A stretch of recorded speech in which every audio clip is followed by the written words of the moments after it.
What's up, everybody? My name's Trey. This is Denzel. We are back with Better Days Sports, another podcast, which we are really excited for you to hear because NBA rankings just came out and we got a lot to talk about. But if you are somebody that's new to the channel, make sure you hit the subscribe button and the notification bell to get notified every time we post a video. And leave a comment in the comment section down below how you feel about some of these rankings because I think they might surprise you.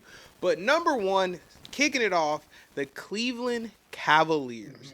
I just want to say they're playing good. They are playing really good. Everybody seems to fit perfectly. They don't have players that don't match well. And I think that's a big thing when it comes to just winning regular season games and looking good going into the playoffs. But it really just boils down to how good is Donovan Mitchell? If he's really the all-star that some people say he is, they really have a shot to win the finals. But how are you feeling about this, Denzel? Crazy thing about it is I used to think that as well, but Donovan Mitchell's shown what he can do during the regular season. Postseason, he's always needed his teammates to step up and carry their piece as well. And I think, all things considered, if this team is healthy, they can do that and more based off of the defensive players they have around Donovan Mitchell now. You have two bigs that can guard multiple positions. That's absolutely a game changer in the playoffs. So I think they are in a running to get that Eastern Conference championship. I don't know if they're going to make it to the finals, but they for sure make it to the Eastern Conference. I don't see too many teams beating them in a 7-game series out in the East. I just don't. I really don't. Yeah, the East is looking kind of scarce right now when it comes to real competitors. There's only probably about 4 real competitors out in the East, if we're being honest with you. All right, next up, everybody's favorite NBA team. They operate like a college team, though. OKC. This is Gen Z's Chicago Bulls. This is Gen Z's Golden State Warriors. This is Gen Z's Lakers. 03-02, you feel me? Like, this is their squad, man. So, you know what I'm saying? I like them. They not the best defensively, but offensively, there's nothing that they lack or don't have. Again, all things considered, if this team is healthy, easily I could see them being in Western Conference, man. What you think, Trey? That's the key point. If healthy. And the thing is, we just really haven't seen them healthy. So I think there's going to be a little bit of an adjustment period. I think they might lose a couple games here when Hartenstein comes back. You know, Chet figures out his role. Some other players come back. It's gonna be really trying to figure out, like, Shea, yeah, you can go crazy. You're still top dog, but how does everybody kind of integrate in together? I think we were talking about this last time. Oklahoma City is the most win now team that doesn't necessarily win now because they have youth. But as we've seen in the NBA, contracts come due and people want paid. So if you're not paying, you're going to have to break up this beautiful, young, athletic, fun roster. So if people are going to talk about taking some pay cuts, you might want to start winning some chips. That's all I'm saying. And number 3, which is, it's weird to kind of think about where they are. It's like a sleeper pick who's also the reigning champion from just last year, the Boston Celtics. The Boston Celtics, when healthy, can somehow be up 40 at half and forget that they're playing basketball and lose games. Like, they're just so good. It doesn't make sense when they're healthy. When everything's buzzing, I think they're the best team in the league. They arguably got the MVP and Jason Tatum on their team. Like, the Boston Celtics look really good. The reason why I like the Boston Celtics so much is because this year, I think, with a lot of the injuries and shuffling of the rotation going on, it's allowed other players to step up and find their role at a higher capacity, like a Peyton Pritchard. Before, we didn't know. He's like, yes, we know he puts in that work in the offseason, but can that translate over into an NBA game? Boy, has it. Derek White. Yeah. Oh, my goodness. This man couldn't shoot when he first got in the league. Now his clip is fully loaded. Fully loaded. So, Hey, remind me of myself. No, I'm playing. go ahead, load up the musket, playing. baby. Go ahead, load that thing up. But yeah, man, Celtics Eastern Conference Finals for sure. For sure. Even if somebody gets hurt, they showed last year when Porzingis came back late in the playoffs, man, it didn't even matter. They already had it. So, yeah, man. And before we go on to the next one, huge shout out Uh-oh. to Horford. Al Man, Horford, the ageless one of the wonder. oldest players in the Dude. league, and it some players just do not age, and Horford is one of them. Horford, LeBron, really not that many others, but they just playing beautiful basketball. Old heads still in the league. You love to see it. I think that's what happens when you were never athletic. So it's like you don't 100%. lose a big step. So it's just like, Facts. I can kind of just keep playing. Why not? Facts. But next up, shockingly, nobody would have seen this coming because beginning of the season, rocky road. We're not talking about ice cream. We're talking about the Golden State Warriors, man. What in the world? That Jimmy Butler has changed the whole identity of this squad overnight. Yes, sir. Like I said before, man, it reminded me of the Mighty Ducks movie when they got another bash, bro. You know what I'm saying? You got Bully 1 and Bully 2, Draymond and Jimmy. They teaming up like Voltron right now. And then you got the finesse players around them. It just makes sense. This is not the tallest team. This is not the most skilled team. This is none of that. This team right now, they just figuring out how to get it done night in and night out with the talent that they do have. Great coaching and great leadership, to be honest, man. Are they going to the Western Conference Finals? No. But can they upset somebody in that round 1? Round 2? I think so, man. I don't know, man. Like, I was telling you this as soon as they made the trade. I said, this looks like the last time they won a championship. They are structured very similarly to the last time they won a championship. But it's really going to come down. And y'all are going to kill me in the comments for this. Them winning a championship comes down to 2, maybe 3 players, and none of them are stars on their team. The first one is going to be Moses Moody. I like that. Because Moses Moody's going to guard your best player. Sure, can Jimmy Butler? Yeah, but Moody, go ahead and give us great minutes, play some defense, and can you hit a shot? Because Lord knows his shot has been streaky for the last year and a half, it seems like. Number 2, Kuminga. X Factor. One of the most athletic players in the league who just, for whatever reason, doesn't seem to be able to put it together. He's still, when you watch him play, you're like, oh, he's still young. And number 3, I don't know how to say the boy's name, left-hander, Podolski, Polinsky. Yep. If he comes in and is not scoring the basketball, you might not see the court, my boy. It's going to be tough. But I love what the Warriors got going on. I love the trade for Jimmy Butler. I do miss Clay, but I really like how they're positioned out in the West. I really do. When it comes to number 5, the Los Angeles Lakers. Because making the Luka trade still has all of Dallas chanting how much they hate Nico. So that lets you know they definitely came away a winner in this trade. And with Luka, they look like a completely different team. Sure, is LeBron still probably your best player? Yeah. But it's so nice to just see LeBron being able to take games off, to be able to heal from injuries without rushing back, and knowing that they have a star player on their roster who's not afraid to take over games like AD was.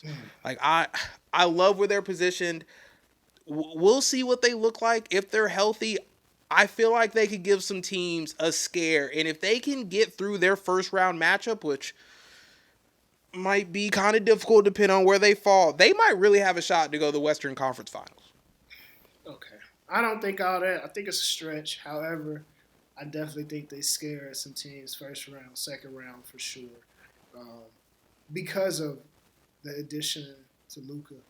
You know, the team seems to be revitalized, and got a different bounce to him. It'll be interesting to see what type of coaching JJ Redick does in the playoffs because we all know playoffs is different than regular season. But I think he's done a good job with the team thus far. So we'll see what happens. Without further ado, next up at SACE, number 6. This shocked me because I didn't think they were winning like that. The Timberwolves. Oh my goodness.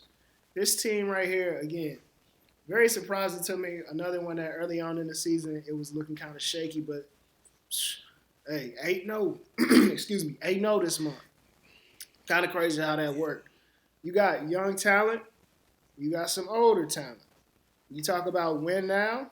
This is another one of those teams that needs to win right now. You know? So it just really depends on – I can't even say Ant because I know Ant's going to do what he's going to do. It depends on the supporting cast around him to step their game up as well to help out so we can get these dubs. But all in all, I wouldn't be surprised if they got knocked out first round, man, to be honest. I just wouldn't. The West is kind of loaded. What you think? I'm actually surprised to see them this high, to be honest with you. Like, I know they've had a good month. They've beat up on some bad teams this month. Let's be completely honest. But when it comes down to the Timberwolves making a deep playoff run, it's going to come down to, is this Julius Randle Ant pairing going to work at all? Because I can very easily see them get swept in the first round. But if somehow, if you can give Randall some special drink and he can now remember how to hoop, they could be a scary team. But I just don't think they're going to put it together, if I'm being honest with you. Definitely got to get it together. Next, we got the Denver Nuggets falling down a little bit. And this is because they've played the Thunder, who, you know, the Thunder are having a great year. So when you drop some games to the Thunder, it's kind of understandable. But not only that, man, they went 0-2 versus the Wizards. So were these off nights for everybody? A little confused about the Wizards losses. Also confused on why the Wizards are trying to win games. I thought we were trying to get number 1 picks over here, Wizards fans. So the Denver Nuggets, you already know what they are. They sleepwalk through the playoffs. Murray kind of forgets how to shoot, and then come the actual playoffs into the finals, they step it up, and it's just what Jokic does. He's sleepwalking through the regular season. Hey, we gonna win some, we gonna lose some, but we gonna be ready by the playoffs. So another definitely finals contender if they're healthy. Yeah, you know, I totally agree. I think this is one of those squads that is, like you said sleepwalking. I say cruise control. They see other teams going I like by. that. I like that. Cruise control. I like that. I mean? I like they that. See some teams right on their bumper, but they just like, we're going to keep right here until it's time to get off on our exit. Then we going to get off and turn right up on y'all. That's just what they do. The whole squad is just super relaxed, man. And when you got a team that's relaxed, but also mentally tough, that's a good team. So, and they have everybody has talent on that squad. Very well balanced, like you said with the Cavs earlier. This is another squad that's well balanced. So we will see what happens. Next up, we got the New York Knicks. Shocker to me, man. They are 42-24 on the season. You know, injury bug bit them a little bit, but that's all right. Bruss is not going to stay down for long. Their playoff outlook, though, this type of stuff is going to happen. You know, it comes to a point in time where it's like, okay, I understand your traditional tired and true method of having a tight 6-7 man rotation, but this is the NBA, man. You got to give these guys rest. They can't go all out in practice, then go all out in the games and do it back to back night after night after night. You know what I'm saying? So this type of stuff is the only thing that I think can keep the Knicks back. If everything lines up, stars align, they stay healthy, I give them a semifinals appearance. At best. Yeah, I have a very hard ceiling for the Knicks. I feel like the Knicks basically remade a college team, Everybody's very competent in what they do. Mm-hmm. And yes, Brunson is a star, but is he Stud. a superstar? Stud for sure. Yeah. It's like you're all good. You're gonna play really hard. And one of my biggest critiques about Tibbs is he just plays his players to the bone during the regular season. And it really, I think you can really see that when it comes to the playoffs. It kind of just seems like his teams are tired. I think the addition to Robinson kind of coming back, playing the 5 and letting Cat play the 4 is going to be interesting to see how that looks when Brunson is healthy and comes back. But I feel like they're going to play hard. They might take whoever to a 7-game series, but I just don't even see them making the Eastern Conference Finals because I just feel like they have a really hard cap on where they are, to be honest with you. Number 9, the Memphis Grizzlies moving up. Moving on up. And I got a love-hate relationship with the Memphis Grizzlies. I feel like they are a great team without Jaw. And because of that, I feel like when Jaw's engaged playing well, it throws off the rhythm of some of the players that are also on the team. Because they played so many games without him. It's basically like they've learned to play without their best player. And sometimes when he's not there, they almost look better. So I don't know about the Memphis Grizzlies. Sure, obviously they're going to be in the playoffs. They're a nice team, but I'm not going to lie. I see a first round exit over here, my boy. I can understand and respect that. This team, believe it or not, is still relatively young. And while they have a lot of good pieces, you know, I talked about the underrated players they got with Jalen Wells, I believe that is. But having everything there to go deep into the playoffs, I'm just not sure. This is a team that may need to break up and really think about where they want to go identity-wise as an organization and a team basketball standpoint, because I think that Jaren Jackson has really stepped up into a new echelon that we didn't think he could, being able to play both ends of the court. You know, he's looking like a young AD right now. So, see what happens, man. Next up, though, we rolling through them, baby. Houston. Come on. Houston Rockets, Houston Rockets, number 10. Houston Rockets, baby. Yes, 43 sir. and 25. 6-game win streak. This is one of the teams that is scary because unlike the Thunder, they have health on their side. They have athleticism on their side. Now, they don't have a bona fide superstar. However, they do have depth at every position, man. Yes. There's a player that can come off the bench and help them at every position, and that is going to be needed in the playoffs, man. This team right here, along with the great coaching that's came into play, along with the Fred VanVleet, who didn't even want to play point guard, and now he's brought up this team. You know, I know he's been up and down, but don't get me wrong. Play aside, this man is a veteran, and he's helped these young boys out a lot. So they could sneak up in that Eastern Conference, man. They really could. That's my opinion. What you think, though? I mean, Western Conference. Excuse me, Western Conference. Western Conference. So for me, the Rockets are because just personally, especially in the first round, the last teams you want to play are these young teams that just have tons of energy, in my opinion. These are the teams where you can be up 20 in the fourth and you have to keep your starters in because they're still trying to make a run back. Like, they're just going to play the entire game. And I feel like because of that, they make it a hard out for most people. And like you said, I feel like Fred VanVleet is probably the most underrated signing that they had. The man's a champion. He understands how to win. He's bringing that veteran presence to this team. Not only that, but Dylan Brooks was a great addition as somebody who's just gonna be a dog. He can play basketball. He showed you that during the Olympics.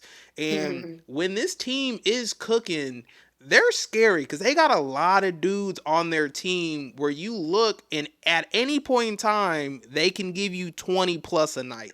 So I really like what the Houston Rockets have. I think they're still young, so I don't know what that really looks like when it comes to the playoffs in terms of nerves and things like that, but I really like where the Houston Rockets are. Now, number 11, and probably the most disrespected team in the East, or at least one of them, in my opinion, and that's the Milwaukee Bucks. The record, not great from a Giannis-led team, but they've had a lot of injuries. They tried to retool the roster. They got rid of Middleton, but I think come this playoffs, we're really going to have that conversation of, oh, yeah, we kind of forgot that Giannis is one of the top 3 players in the league. So I think this is really a Giannis is here and he ain't got no place to go. I think the only question that we might have is Dame really as good as all the people who love him say he is? Is he a regular season guy? Are we only going to remember Dame's career being that one 3-pointer over PG? You know what I'm saying? Like that's the only real moment of his career that sticks out to me. The fadeaway from almost half court from over PG. But outside of that, I'm like, are you a stat guy? So I think this is really the year Giannis says, hey, I'm here. I'm the best player in the world. And Dame might be able to get some respect put on his name. I'm gonna keep it short and sweet. I think Dame is in the twilight of his career. His athleticism is not what it used to be. His shot making ability is not what it used to be. Don't get me wrong, he is still a phenomenal player. Nothing taken away from that man at all. But at this point in his career, I just don't see him being a champion in a starting point guard role. I think he come off the bench and do more damage now than he is a starter. That's just my opinion. But this Bucks team, they searching for anything. They searching for anything. I don't trust Doc Rivers past 2012, buddy. like But before then, probably didn't even trust him then. it's been a ride.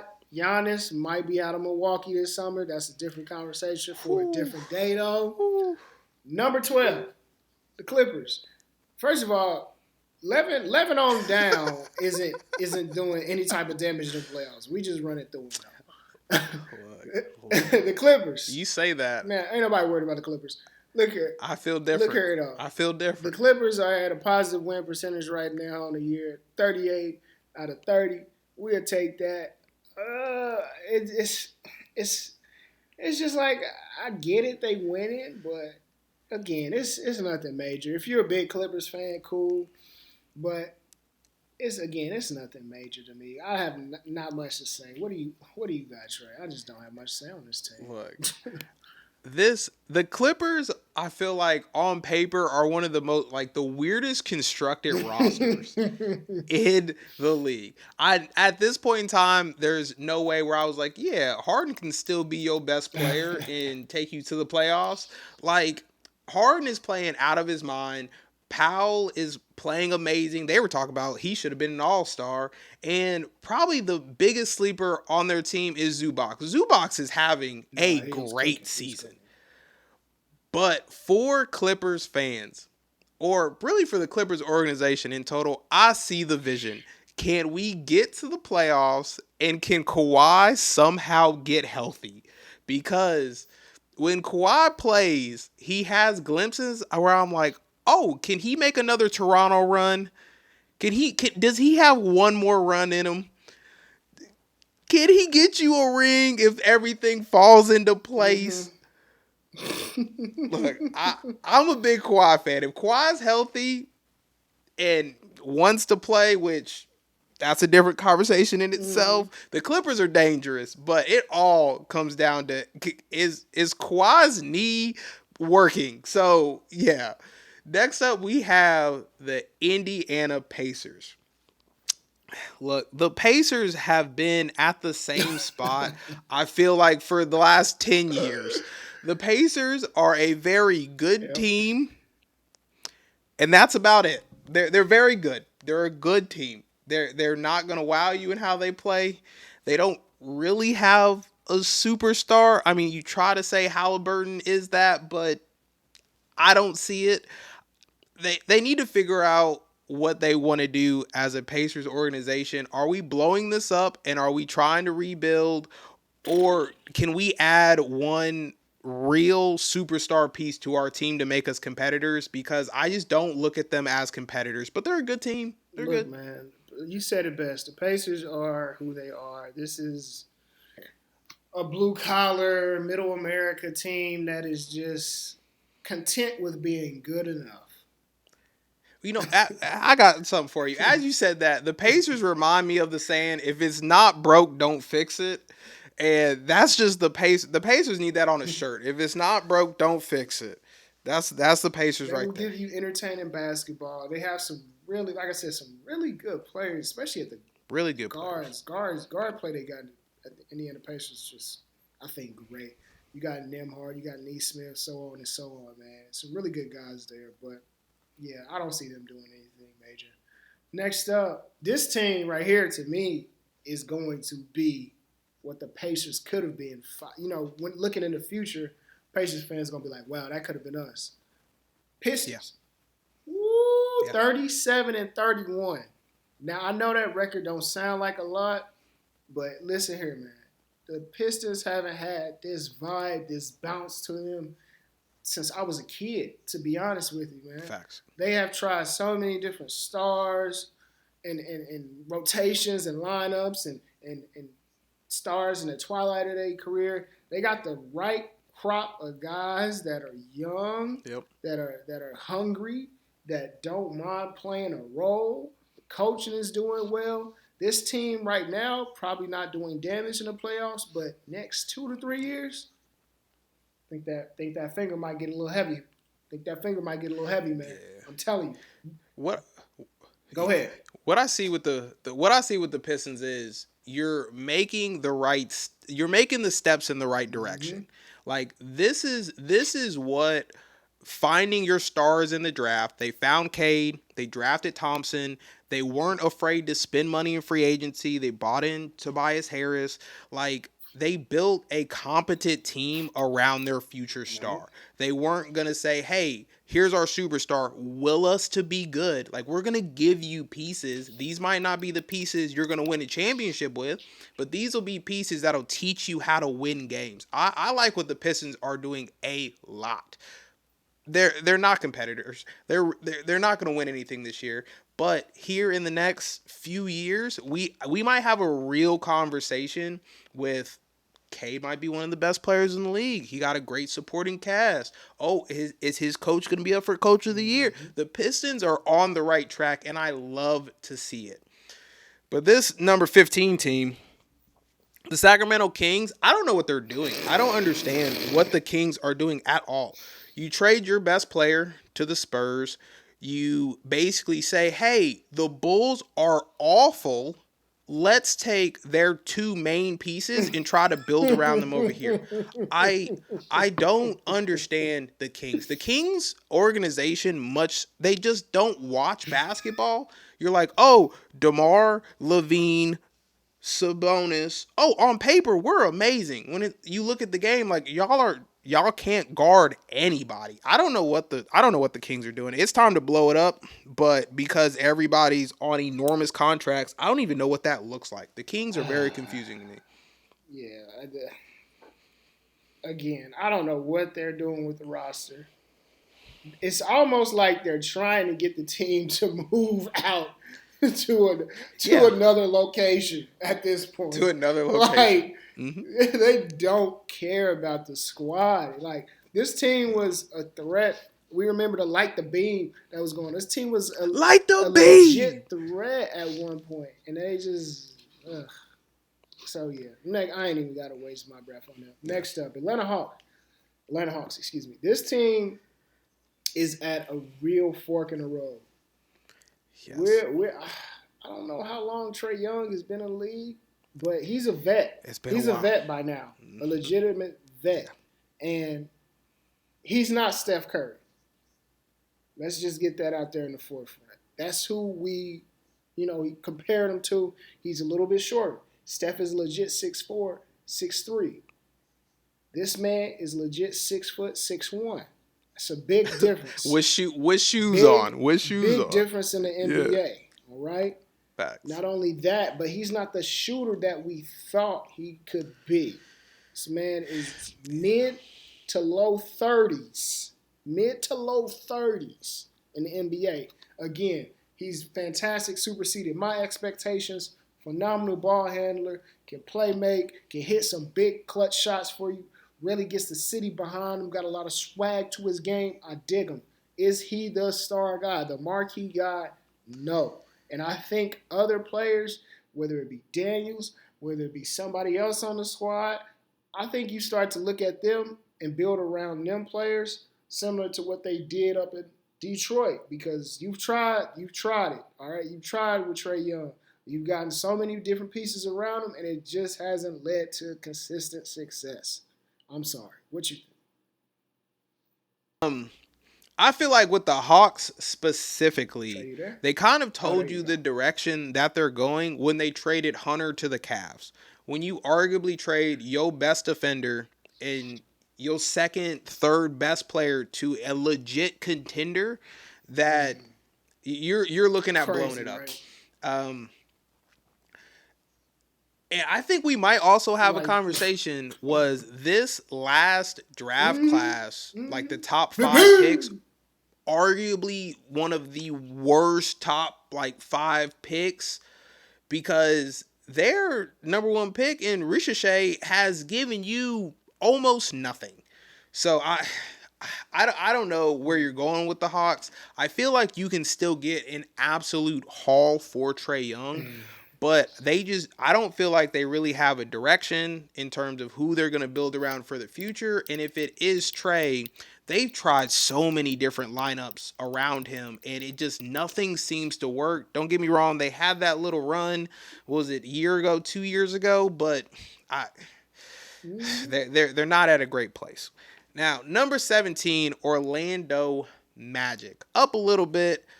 Paolo being injured definitely hurt, I think, the chemistry that they had in the court and also what we see their record being. Orlando and the Pistons, I feel like, are very similar in their stages of basically building to be championship contenders. They both have a lot of young talent. They have a lot of good contracts. They know who their superstar is. They need a couple more pieces and a little bit more time.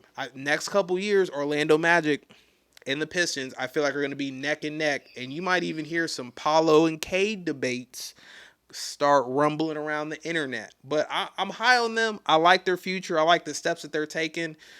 But right now, it's an easy out for me when it comes to the Magic really doing anything this season. But I like their future. I like their future.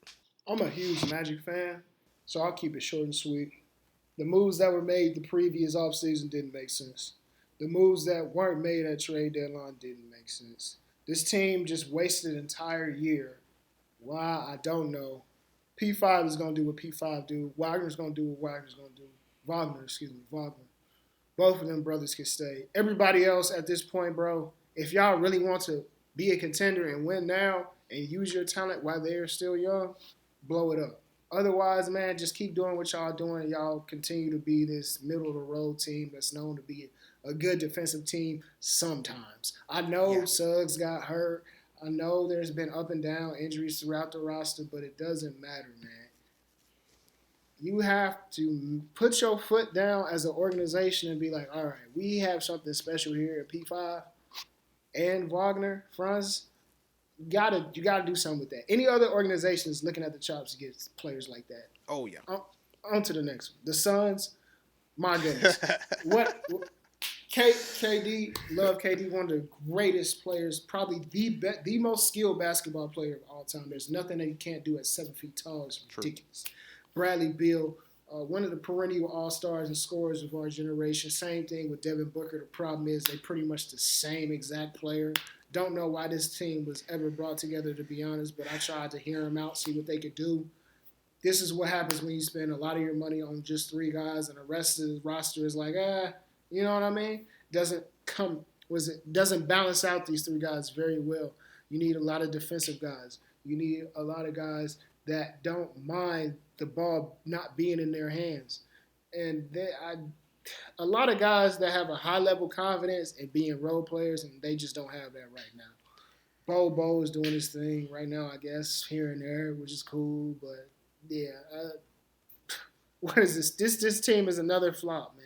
Another flop, unfortunately. Go ahead. Yeah, I feel bad for the Suns because they really thought that, hey, we go to the finals, we lose to Giannis, making like one of the top finals games of all time, and now we might not make the play in. I just feel bad for the Suns organization. I saw the future. I said, hey, this makes sense on paper, and I feel like that's a lot of organizations. Just because it makes sense on paper, this ain't 2K. We have to watch how these games are played, and players that all play exactly the same way don't normally work on one team. It's time to blow it up if you're the Suns. Blue, blue. Beal got a no trade clause. Booker's on a supermax. KD's on a max contract. There's not a lot of movable assets because they traded a lot of them in order to get who they have on their team. I feel like the Suns are at a dark place and are going to be like that for a little bit, and they have nobody to blame but themselves. So I'm not feeling good on the future. And we're going to talk about this in a different video. But, I'm going to leave it for them for the hot take because I know it's going to make Denzel smile a little bit. So it's going to be a good one.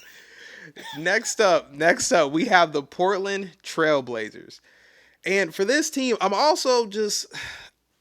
not necessarily confused about what their future is. Just their draft picks haven't necessarily panned out how they thought they would. I think they really thought Scoot was gonna be the guy. And he's played good as of late. Don't get me wrong. They have another wing scorer that can really create his shot. He kind of reminds me of Jordan Poole, though. But Portland, ever since Dame got up out of there, they're trying to find their identity and they just haven't found it yet. So I feel like they're really just they're trying to find one piece to kind of grab onto. Actually, the piece that I think they might grab onto is the one that they got from the Wizards, who I said should have went to Golden State, the foreign player, Davula or whatever his name is. He's playing nice. He's tall. He can handle the rock. Europeans super skilled, but I Portland's just grasping for straws at this point in time. I think Portland has a lot of young talent, really good coaching. They just kind of like the Orlando Magic, have to put their foot down and choose a direction they want to go. Like you said, they thought Scoot and Anthony would be a good combo.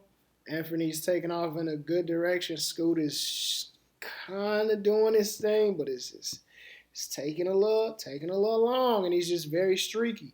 Streaky guards in the NBA, they become role players or they end up playing overseas. Nothing wrong with that, but I'm just saying you have to figure out what you want to do as an organization. And I think moving some players around or switching some roles around would be best for them. But this is another team that could be scary in the future, 2 to 5 years down the line, similar to the Pistons. They selling as high as the Pistons? I don't think so. But similar vein. Next up, Chicago Bulls. Kudos to them, man, for coming up last week. They was 23 in the power rankings. This week they number 20. Vucevic, the ageless wonder, another one of these guys we talked about that's not athletic. He can still go out there and get buckets, get his 20 and 10, 18 and 10 games. Everyone else, very just not mixing right for me. I love Kobe White. I love Lonzo Ball, but I just don't know what the identity is for this Bulls team, and I don't think they know either. Every night, I think they just go out and it's kind of a different play style almost. So, what do you think? The Bulls probably had the softest launch to a rebuild that I think you can have. Like, we trade away our two star players in DeRozan and Levine, and somehow we got back Josh Giddey and some picks. Like, the Bulls are trying to tank, but somehow are winning games. They want to build around maybe Kobe White, but you Mm-hmm. also have Josh Giddey, who's a ball dominant guard. I don't Mm-hmm. know what Mm-hmm. exactly they're trying to do. Maybe they're just trying to offload everybody, but I don't know what the Bulls are doing, and I feel bad because being a Derrick Rose fans, I feel like there's just something to say about the league when the Bulls are good. Maybe it's because of just the Jordan nostalgia that the Bulls have. When the Bulls are good, the league is fun to watch, and they have not been good for a long time. Maybe that's why the ratings are down. Whatever. Now, number 21, we have the Miami Heat. And again, a team that decided it was going to trade its best player and get some pieces. I guess try to give the team to Hero and say it's your team and Mm-hmm. maybe Bam's. It Bam and Hero can y'all be a duo? We have Wiggins who's a big guard. He can play defense. He's gonna give you 20 a night. But looking at just how they're constructed and watching them play, this team just doesn't fit together. I don't think it works together. And I think this is one of the few times where Miami just hasn't been good. And I don't know what the future looks like for Miami at this point in time. I like some of the players on Miami. I like Jaime Jaquez. I like Khalil Ware. I like Duncan Robinson still, even though I know he's not shooting it at that clip that we know we can all can shoot it at. But with that being said, I think it's time for them, kind of like other teams, to have a look in the mirror, see what they really want to do. They have so many talented players on the roster, but I think culture wise, it may be time for a switch up. I know, kind of similar to the Knicks. This is a team that trains hard, practices hard, plays hard. There has to be a balance in there in 2025 moving forward. It just does. If they can find that perfect balance for them, then I think they'll be all right. Hero is, doing fantastic things. We'll see what happens with him as far as being a star. I think they should move off of Bam. I don't know if they can or not, if he's Okay.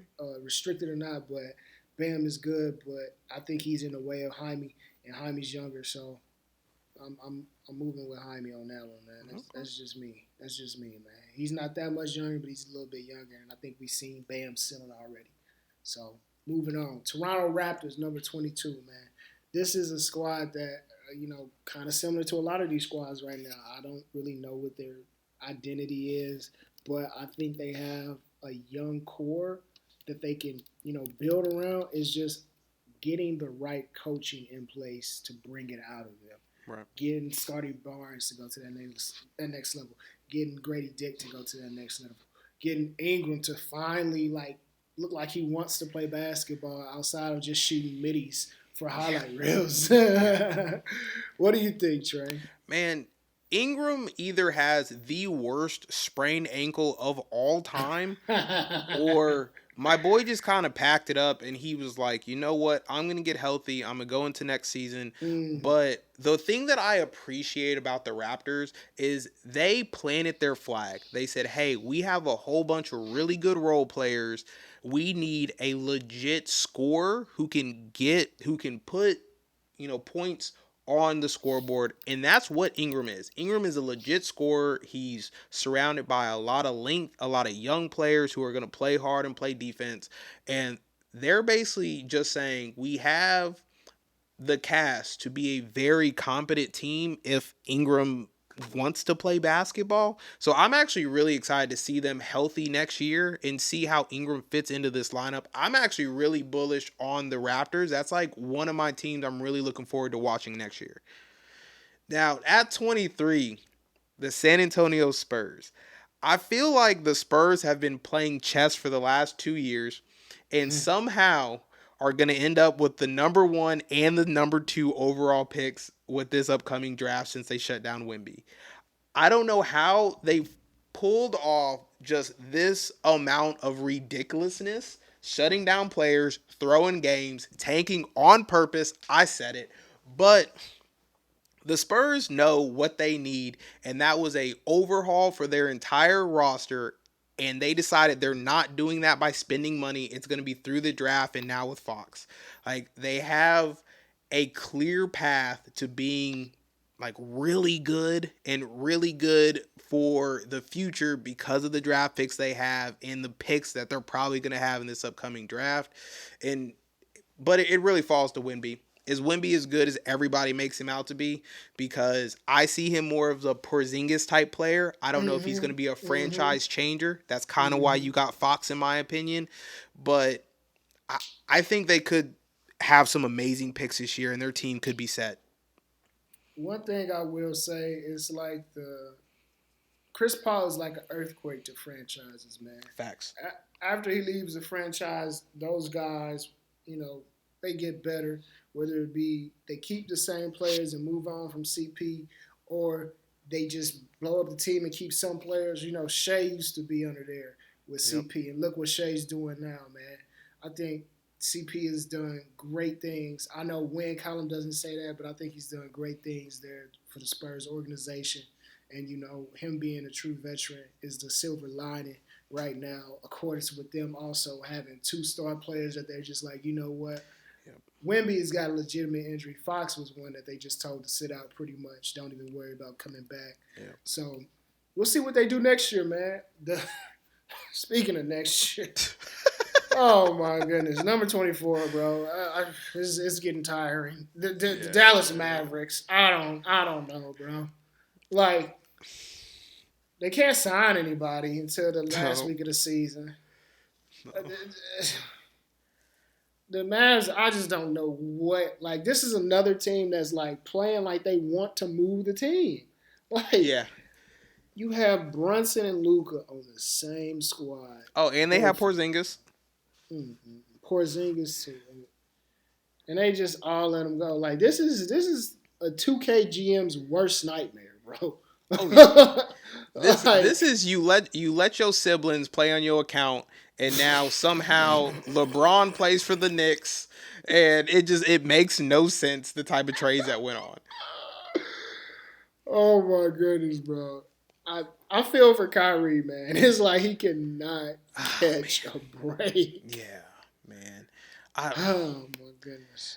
the Dallas Mm-mm. Mavericks must know something that the rest of the world just simply does not know about Luca, because or they were just obviously wrong, because I'm seeing Luca over here torching people with the Lakers, and you're Torch. telling me this man was Torch. so out of shape you were like, we have to move off of this dude. Like it I don't Who Dallas, pa- yeah, Dallas is ready to move. I know Mark Cuban is kicking himself. What is going on with this? Everything that he's built in the span of four weeks has just burned to the ground. So Dallas, can you get healthy, and maybe can you trade for KD? Is all the rumors I'm hearing. But now I'm hearing Kyrie's going to be out for the entire next season. So it's Yeah, that not was a looking good. nasty injury. I'm not gonna lie. Yeah, That was a nasty injury for a guard as shifty as him to take this late in his career, man. When he was yeah. still being very efficient and doing what he do. That was that was nasty. So nothing but prayers and well wishes to that man. I know his message is bigger than hoop though. Moving on, Brooklyn Nets.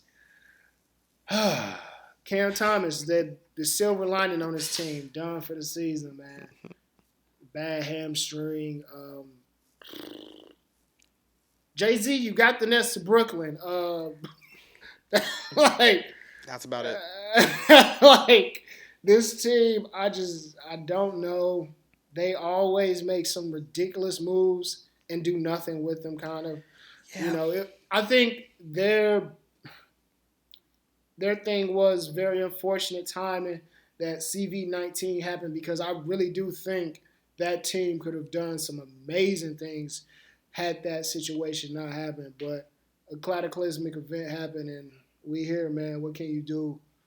Uh, yeah, man. When it comes to the Brooklyn Nets, it's just like, and one thing we didn't talk about with the Clippers is they had Ben Simmons. He left, Mhm. looks really good as a legit. I guard your best player. I can still run in transition, but I think the Nets at this point in time need to change the way they're trying to build their team. Stop going after old free agents who are super expensive. We saw this when they went after Paul Pierce and Kevin Garnett. They tried with KD and Kyrie and Harden, they need to build through the draft because they Mm. just continue to overpay for really old stars who just are not giving you what you think they're gonna give you. Um, and I think I told you this. I think they need to build a statue. And I know you can say who they need to build a statue of. They need to build a statue of D'Angelo Russell. D'Angelo Russell needs to be a Brooklyn net for the rest of his career and just give you ice in my veins moments because that's really the only thing that they have on their team, it seems like. Why not? I mean, you Why? got no Why history. not? You give me Yeah. something. Why not? That's why I said why not at this point. Sure, you got it. I can't even argue that. Who's next on the power rankings? At number 26, the New Orleans Pelicans. It boils down to one thing. Is Zion ever going to be healthy and play over half the games? Because I mean, they've tried so many pieces around Zion and now Murray, tore his Achilles. He's going to be out. They they just seem like they're waiting for their saving grace, which is Zion, and I just don't know if he's that player anymore. I just don't know if he can stay healthy, which just how big, fast, strong, how high he jumps. Like all the comparisons they were making when he was coming into the draft of just saying this body type does not work in the NBA, they're all coming true. And until I see a healthy Zion or they decide to move off of Zion, that's really the only thing that they have going for them, to be honest with you. Yeah, the Pelicans, man, they really put a lot into Zion. And as of right now, he just hasn't panned out for whatever the reason may be.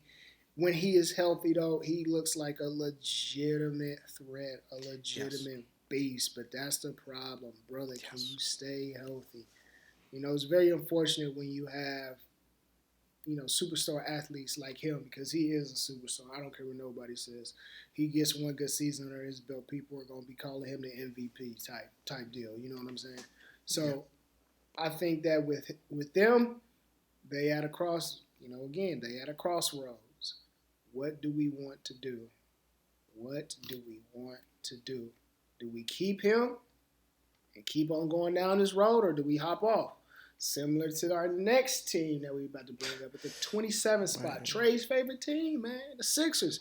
I said in a different video, build the team around Grimes at this point. Grimes has shown he's willing to step up and get buckets and get it done. They got other young boys that's ready to get buckets, get it done. You got Maxey. I like the again having more than one guard is needed now in the NBA that can get buckets. You got Maxey getting buckets. You got TikTok dude getting buckets. I forget his name, but Jordan McCain, that's his name. Jared McKay, yeah. Jared McCain, my fault. McCain, I know his last name. McCain. I like that. Build around that, man. Move off of Paul George the best way you can. Put in Embiid. I'm pretty sure since he's had so many medical issues, there's some type of medical retirement that you can do to get off of that contract, man, or something. But the Sixers, man, they got something. They just got to put their foot down. Put your foot down. What you think, though? It's your spot. I'm not gonna lie. I hate everything you just said. I told you in the last video, I'm not building around no small guards. I'm not doing it. And Grimes, Maxey, look, if you under 6'6", you're not gonna be my best player. I'm sorry. I seen what the Hawks have done with Trae Young. I appreciate that. They not winning nothing. So look, I saw the vision. I saw the vision. I thought this season was gonna go a lot differently than what it was going to.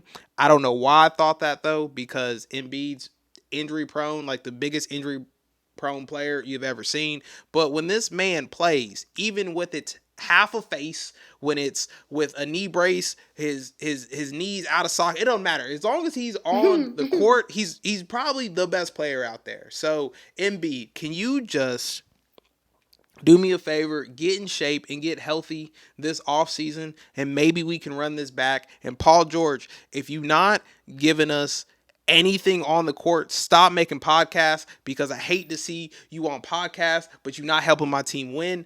Look, but it boils down to that. Can these boys get healthy? And if not, I guess we're restarting the process, which I hate to hear because we've been bad for so long. I'm just so over it. Number 28, we have the Washington Wizards. And when we talk about bad franchises, it's the Wizards.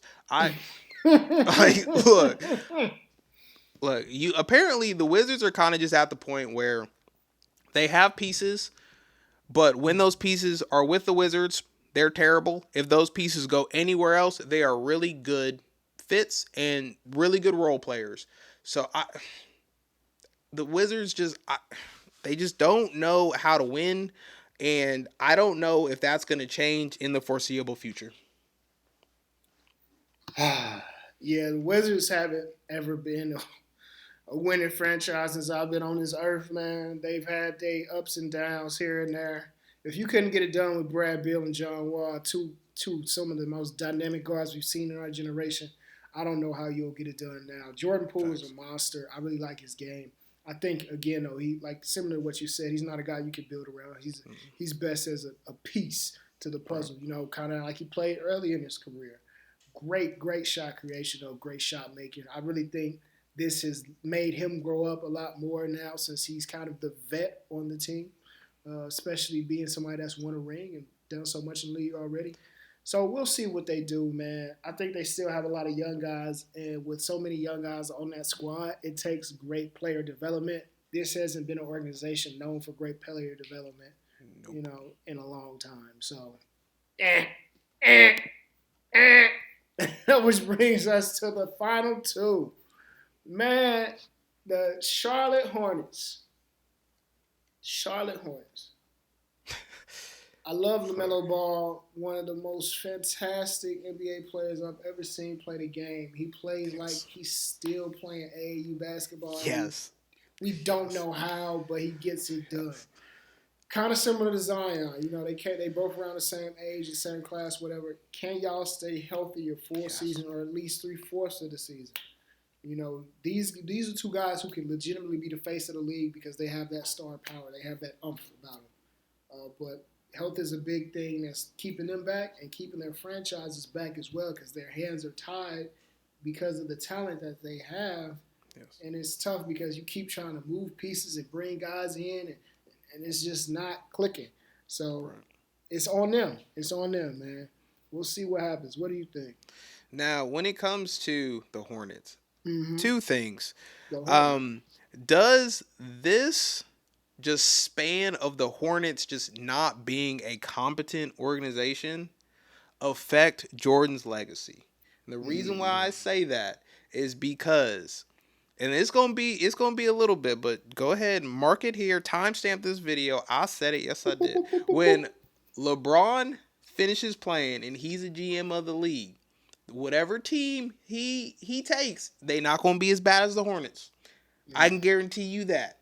But if they have the number 1 pick or even the number 2 pick, I like the base that they have for their team, which is young, exciting, they're athletic. I think they just need to bring in somebody who's a winner. And I think bringing in Cooper Flag, if they do get the number 1 pick, might be able to kind of change that organization. Not saying that he's your best player, but just I don't feel like anybody on the Wizards wins or has been used to winning since probably they were in high school, it seems like, because they got a whole bunch of people on here that are just getting empty stats, and that's really it when it comes to the Hornets, to be honest with you. And then last but not least, number 30, the Jazz. Look, the Jazz are at like probably the weirdest spot. You look at them and you're like, oh, Sexton is actually very talented. They got marketing. They gave him a whole bunch of money. You thought they were going to try to build around him. But they got Clarkson, who, you know, 6th man of the year. He's still really talented. He's going to give you buckets. They just don't fit together. They don't work well together, and I don't know why that is exactly. They haven't had too many injuries this year because you've seen them, you know, play together for the majority of the season, but it just doesn't look like it's working. I'm gonna be interested to see where they kind of go with their future and where that kind of looks like, depending on where they're drafting. But the Jazz it's a it's a far fall from grace, going from Mitchell taking you to the playoffs basically every year to now being potentially like the worst team in the league. Yeah, having so much talent just a few years ago, Rudy Gobert, Mike Conley, Donovan Mitchell, list goes on. That team was legit, man. One of the better defensive teams in the NBA. Now you have a squad with Walker Kessler, Larry Marketing, a team that could have that same type of defensive potential, but I don't think those guys have that same type of dog in them, right? Nah. And it all starts with the guards, in that opinion. You have guards that are more focused on scoring, which is nothing wrong with that, but, Keontae George is looking like the clear-cut star from this team. Larry Market is looking like a role player. Walker Kessler, unfortunately, is looking like a role player. Those are two guys that I were really high on when they came to the NBA, but haven't really panned out as great as I thought they would, man. So I really think it comes down to this. We know y'all tanking. Y'all just got caught tanking because y'all got fined $100,000. Just got fined. What are y'all doing? Who is the pick you're going to take, and what trade are you going to make during the draft to get you to where you think that $100,000 fine was worth it, and the embarrassment that we are serving to our fans is worth it? I'm ending on that. Facts. And just like that, that's the total list, man. Like I said, it's when you really get below. Let me look. Where is this? You get below. Jeez, man. Orlando, maybe. Oh no, even because they got the Kings at 15. You get below 15, and everybody below there is just like, hey, we got to retool. It's time to restructure some things. Hopefully our draft picks hit. But there's a lot of bad teams on the second half of this list, to be completely honest with you. But a hot take of the day. We found a way, and Denzel and I, we figured this out, being the geniuses that we are. We figured out how to fix the ratings of the league. And it boils down to two things. Number one, we're moving franchises because, well, where they are at currently is not helping anything, and it's time to shake some up. So the Washington Wizards need to move to Nashville, Tennessee. Country capital of the world. It's going to be beautiful. Get the ratings up. And I feel like the Wizards they need something new. They need something fresh. And the Hornets, as we talked about, possibly one of the worst run organizations from recent memory, they're moving to Las Vegas. We're switching some things up now. We're moving around some things. We're going to get some more entertainment value. We're going to get the views up, and moving these two teams to prominent, beautiful cities that just need some sports to go watch is going to fix the league. So hot take, we are moving the Washington Wizards to Nashville, Tennessee. We're moving the Charlotte Hornets to Las Vegas.